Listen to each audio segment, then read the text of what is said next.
On the evening of March 1st, 2025, the Richland Police Department received a call from a woman who had just crashed her vehicle into a motorbike at the intersection of Village Parkway and SR240 in Richland, Washington. During the first few moments, dispatch asks the caller to check if any parties are injured, so she goes to check to see if everyone is okay, but they aren't. The biker is dead. The caller tells dispatch she's a first responder. In response, they tell her to start conducting CPR in an attempt to save the biker's life.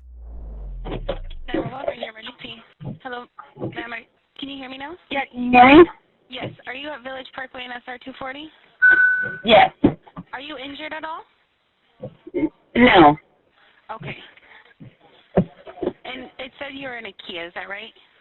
Yes. Okay. Okay. Did you hit a motorcycle? Yeah, we are. Okay. Do you see if the person's injured or breathing? I think everybody's okay. Let me get down and check.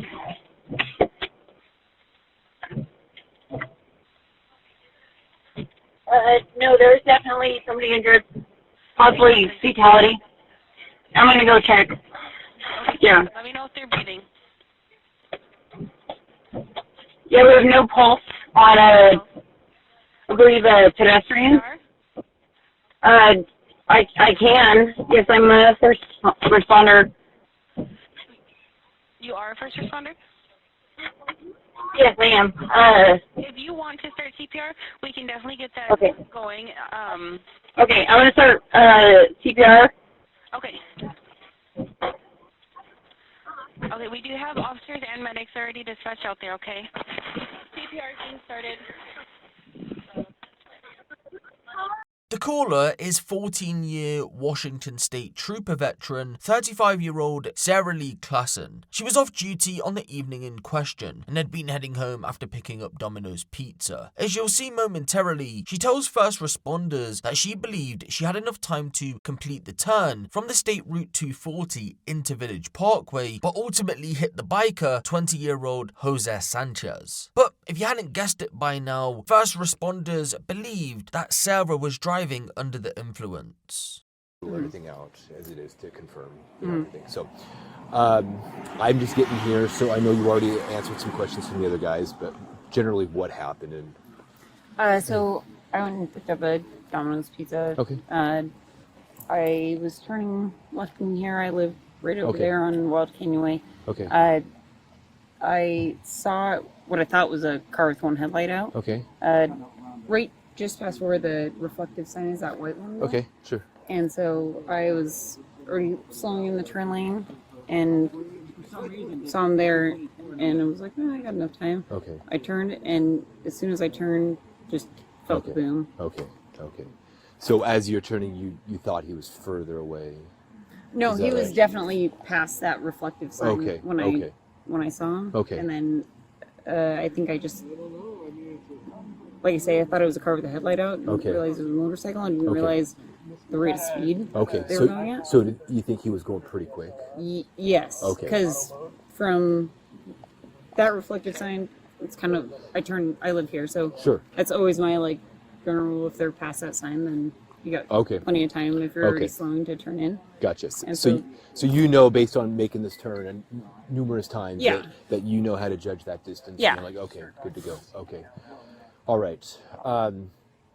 So you're probably aware we're just gonna run this like normal. So I'm just gonna run you through some voluntary field sobriety tests if you're willing to. Okay. Yeah, I don't think I want to do any. Okay. All right. What about the PBT? You willing to do a voluntary PBT? I don't want to do any tests Okay. based on the Okay. Okay. Understood. circumstances. Yeah. What about? Obviously, you just gave me a verbal statement. Are you willing to write down a statement on paper? Yeah. you can Okay. do the same. All right. Let me go grab a statement Okay. form, and I'll let you fill that out. And then I know you want to get out of here, so Okay. we'll do that. That way, we just kind of lock everything in Okay. for today. So, Sounds good. all right. Yeah. Just give me a few minutes. Yeah, here. no worries. Yep.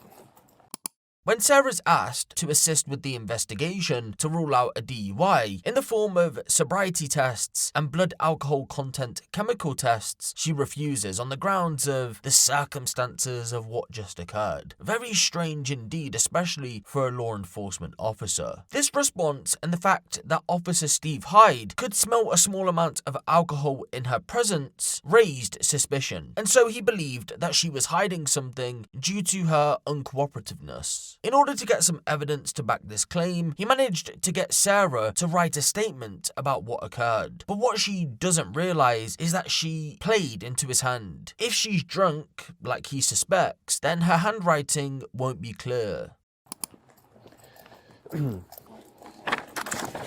Here is the statement forms. Once I got here, you're probably gonna need like a clipboard or something, aren't you? Yeah, no, you're good. I'll just write on the hood if that's okay. I'll have you stay away from the vehicle just to keep that. But let me grab you a clipboard. That's my bad. All right, here you go. You're welcome to sit down right here. Okay. Thank you. Have any questions for me at this point? No. Okay. No. All right. I'll just be over here, so just flag me down once you're done with that. Sounds good. Fill it out in your car. Okay, yeah. All right. Thank you for completing that for me. I'll just read through it real quick. So before I read it, I don't know that this was ever clarified. You're in the turn lane. You're turning. Was there any other traffic coming? So there was a car behind him.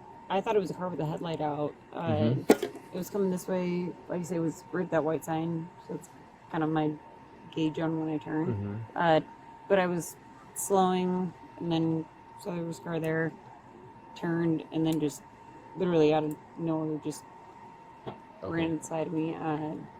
Okay, so there was a car in front? No, behind him. Behind him. Yeah, okay. so Do you know how far? It was kind of hard to... I would probably say maybe 50 feet behind him, because I could see two headlights on that one on this one. They were at the white light, or the white sign, sorry. And then when I saw that, I was like, there's a row of cars coming. One's got a headlight out, so they probably can't see well, so maybe they're driving slower or whatever. But yeah, once I saw they were only at the white sign, I was like, I got time to turn. Okay. And as soon as I turned, it was boom, right in the... Okay. Just as I almost completed my turn. Okay, so you were almost finished with your turn? Yeah, I was... Well, you kind of see where the point of impact was. Sure. But, okay. Yeah, it was definitely...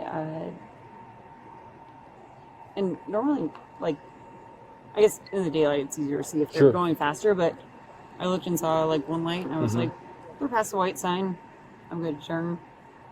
But, yeah, I don't know how... Yeah, I don't know how fast they were going or what, but it definitely wasn't like it wasn't like I was trying to squeak in at all. Like, there was plenty of room. You thought you had plenty of time, not that you had to gun it or anything? No, not at all. I was slowing here, and then maybe like 20 miles an hour when I made the turn. Okay, so you slowed down to 20 then? Oh, yeah, because I go left here, so it's... You gotta stop the lights, or at the sign. I won't stop, but at least a rolling slow down. I mean, you're not gonna make that hard turn. Oh yeah, of course. But yeah, no, it definitely. They were past the white sign when I initiated my turn. Okay, past the white sign. And when you say past, you mean on that side of it or on this side of it? At least at it. So yeah, I always use it as my like kind of turning point. Okay. All right. Well, I'll be honest with you. I would love to rule out impairment, but without the fields, it is hard to rule that out. Obviously, it's voluntary. I won't ask you again, but there may always be that question. Yeah. Down the road. I just rather not. Okay. Yeah. I understand, but I know how it goes too. So. Yeah. What do you mean? You know how it goes? Even if there's like a little, if I had a glass one earlier or something like that, I just don't want to do it. Okay. Yeah. But no, I definitely don't feel impaired. I don't feel like there was impairment as an issue. I Did you have a glass of wine earlier?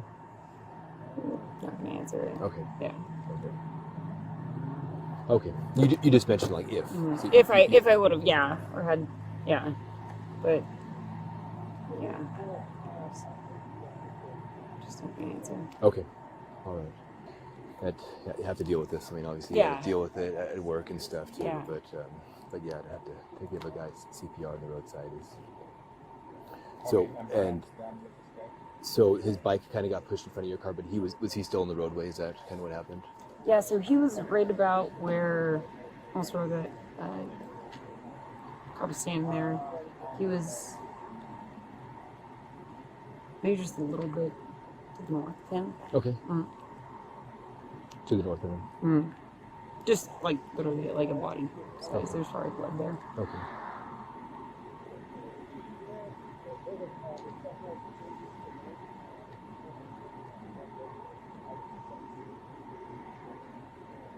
Yeah, no, I got out immediately, and there was a few people that stopped. I think the car that was behind him had stopped, and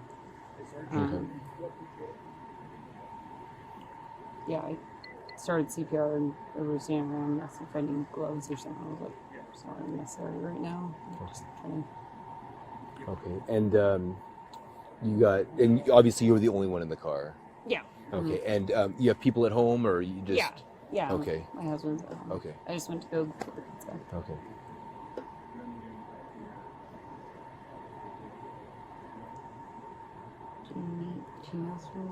I'm just gonna we're just kind of in a holding pattern right now. So, I'll talk to my partners over there, and we'll kind of figure out how we're gonna what's next.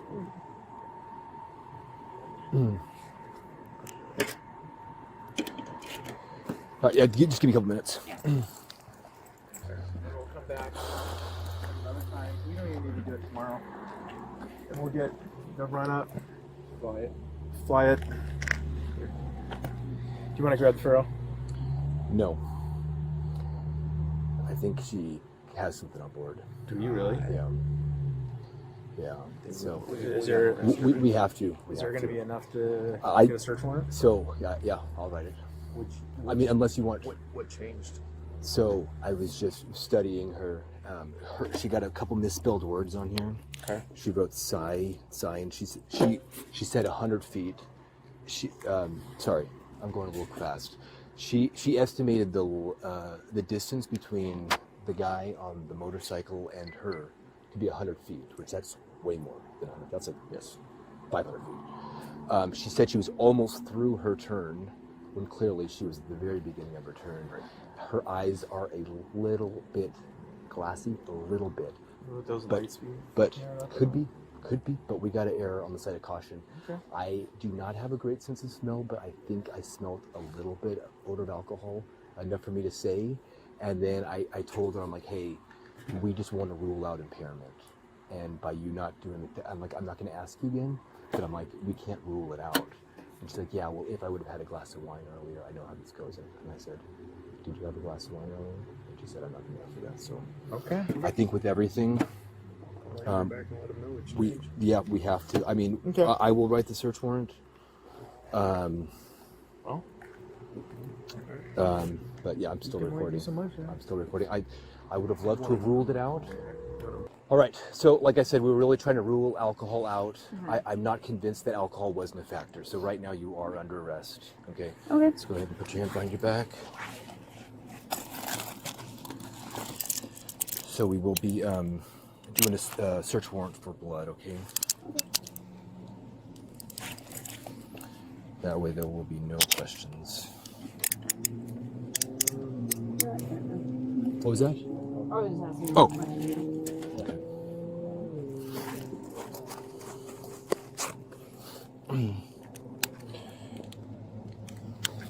All right, we'll head back to my car over here. Robert for dispatch one in custody.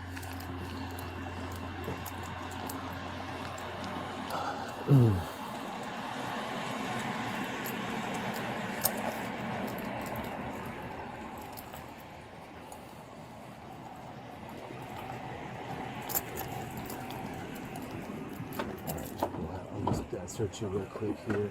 I have a bag in the back. I can grab your things from it.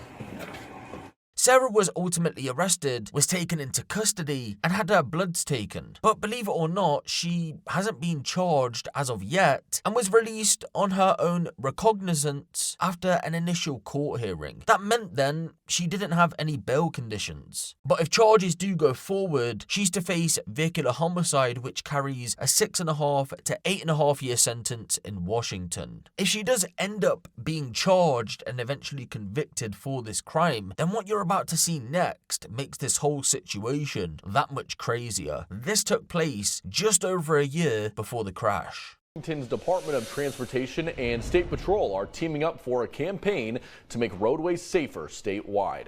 Dan Hansen speaks with WashDOT and a trooper about why this is needed. This statewide campaign is called Target Zero. The goal is to help save more lives on state roadways by the year 2030. Driving-related deaths rose from 674 to 740 people across the state from 2021 to 2022, according to the Washington State Traffic Safety Commission. Overall, State Patrol is seeing an alarming amount of crashes. In the last year, in what we call District 3, which is Yakima, Tri-Cities, Walla Walla, 4,634 collisions in 2023. Some of our major factors are going to be speed, following too closely, distracted driving, and of course, being impaired. Trooper Sarah Clasen tells me crash numbers have been climbing every year since 2016. To get a better understanding about what the more problematic areas are here locally, WSP has monitored certain areas closely. Areas like the bridge. So definitely when the roads are slick, focus on on-ramps, off-ramps. We take our data, we share it with, like I say, the Traffic Highway Safety Commission, DOT. Trooper Clasen tells me the bottom line for drivers on the road is to just pay attention, no matter where you are going. I know it's easy to get distracted by cell phones or radios or occupants in your vehicle, but I think just being able to be alert and have that be what's the most important thing that you're doing is driving and keeping you and the people around you safe. Yep, that's her. Sarah's defense attorney, Scott Johnson, argued that there wasn't enough proof to move forward with the case. Court documents don't say what experience Officer Hyde has for investigating crash scenes. Hyde is a member of Richland's traffic unit, but that wasn't mentioned in his affidavit of probable cause. Johnson also alleged that the motorcyclist's speed contributed to the crash, and the driver had a history of driving too fast. This is an intersection that Mrs. Clasen is very familiar with, and she knew to look to the side to gauge to make the turn. And had that motorcycle not been speeding, that turn could have been and would have been successfully executed. The lead investigator in the case, however, refutes the defense's arguments, saying that they don't believe he was speeding, and confirmed that the damage done to Sarah's vehicle was on the corner of her front bumper, not to the side, meaning then that she pulled out on him. The detective states an attentive driver would have been able to see the motorcyclist prior to the collision. So where does that leave us today then? Well, again, as it stands right now, no charges have been brought forward, and I think realistically, this is all going to boil down to those blood test results. According to the lead investigator, it could take months for them to come back. So we'll just have to wait and see what happens next. But I do firmly believe it does come down to that.